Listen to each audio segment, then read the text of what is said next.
હકી આવાજ ન્યૂઝમાં આપનું સ્વાગત છે। હું છું અજીત ઝુપેલવાલા। સમાચારમાં વાત કરીએ તો સુરતમાં એલર્જી ટેસ્ટિંગ અને ઇમ્યુનોથેરાપી ક્લિનિકનું ઉદ્ઘાટન કરવામાં આવ્યું હતું। નવી સિવિલ હોસ્પિટલ ખાતે એલર્જી ટેસ્ટિંગ અને ઇમ્યુનોથેરાપી ક્લિનિકનું ઉદ્ઘાટન કરવામાં આવ્યું હતું। સિવિલ હોસ્પિટલમાં શ્વાસન દવા વિભાગની સામે ઓપીડી 11માં ક્લિનિક શરૂ કરવામાં આવ્યું હતું। જલશક્તિ મંત્રી શ્રી CR પાટીલના હસ્તે કરવામાં આવ્યું હતું। ઉદ્ઘાટનમાં મુખ્ય મહેમાન તરીકે હર્ષ સંઘવી, મુકેશ પટેલ, સંગીતા પાટીલ સાથે અનેક મહાનુભાવો ઉપસ્થિત રહ્યા હતા। ઉદ્ઘાટન પ્રસંગે સિવિલ હોસ્પિટલના RMO સહિત અન્ય તબીબી અધિકારીઓ તથા તબીબો હાજર રહ્યા હતા। મેડિકલ સ્ટાફ અને નર્સિંગ સ્ટાફ પણ હાજર રહ્યા હોવાનું જાણવા મળ્યું હતું। રિપોર્ટ રોઝે બરબ।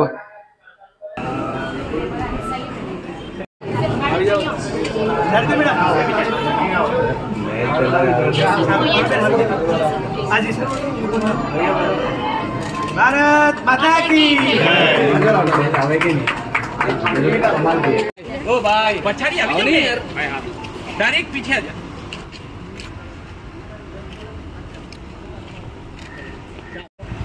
સર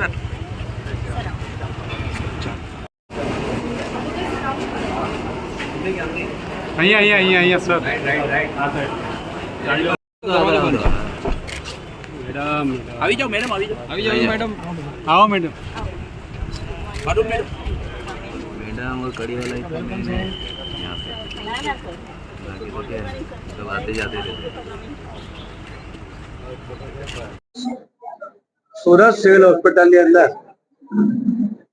અનેક મુશ્કેલ ઓપરેશનો વિના મૂલ્યે કરીને સિવિલ હોસ્પિટલમાં સુરતમાં લોકોને જે વિશ્વાસ ઉભો કરે છે એના માટે અહીંયાના 100 ડોક્ટર્સ, નર્સિંગ સ્ટાફ અને અન્ય સ્ટાફ એ બધાને પહેલા તો ખૂબ ખૂબ અભિનંદન આપું છું। જે બહાર પ્રાઇવેટ સેક્ટરની અંદર જે ટ્રીટમેન્ટ ખૂબ મોંઘી છે એવી ટ્રીટમેન્ટો વિના મૂલ્યે સિવિલ હોસ્પિટલમાં થાય એના માટે સફળતાપૂર્વકના પ્રયત્ન ન્યૂ સિવિલ હોસ્પિટલ સુરતમાં સતત થતા રહ્યા છે। આજે એક એલર્જી એક સામાન્ય રીતે ઘણા મોટા પ્રમાણમાં આપણને જોવા મળે છે, પરંતુ ઘણીવાર એલર્જી હોય છે પણ એની ટ્રીટમેન્ટ ખબર નથી। એલર્જીને કારણે છે એ પણ ઘણીવાર ખ્યાલમાં આવતો નથી। ત્યારે સિવિલ હોસ્પિટલે આજે પહેલ કરીને આવા એલર્જીના નિદાન માટે ઇમ્યુનિટી ટ્રીટમેન્ટ માટે એમણે આજે સિવિલ હોસ્પિટલની અંદર આ વિભાગ ચાલુ કર્યો છે।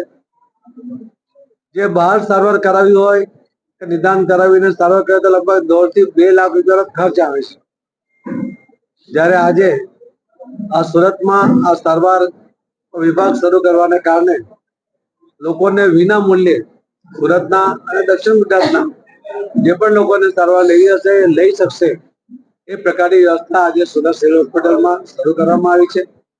એના માટે હું ગુજરાતના મુખ્યમંત્રી શ્રી ભૂપેન્દ્રભાઈ પટેલ, આરોગ્ય મંત્રી શ્રી ઋષિકેશભાઈ પટેલ, સિવિલ હોસ્પિટલના 100 ડોક્ટર, 100 નર્સિંગ સ્ટાફ એની સાથે જોડાયેલા તમામ સ્ટાફ સૌને ખૂબ ખૂબ અભિનંદન આપું છું। અને આવા નવા નવા પ્રયોગો દ્વારા વિના મૂલ્યે સારવાર આપી શકાય એના જે પ્રયત્નો સિવિલ હોસ્પિટલ કરે છે એના કારણે લોકો સિવિલ હોસ્પિટલ તરફ વિશ્વાસ સાથે આવીને સારવાર કરાવે છે અને સારા પણ થતા હોય છે।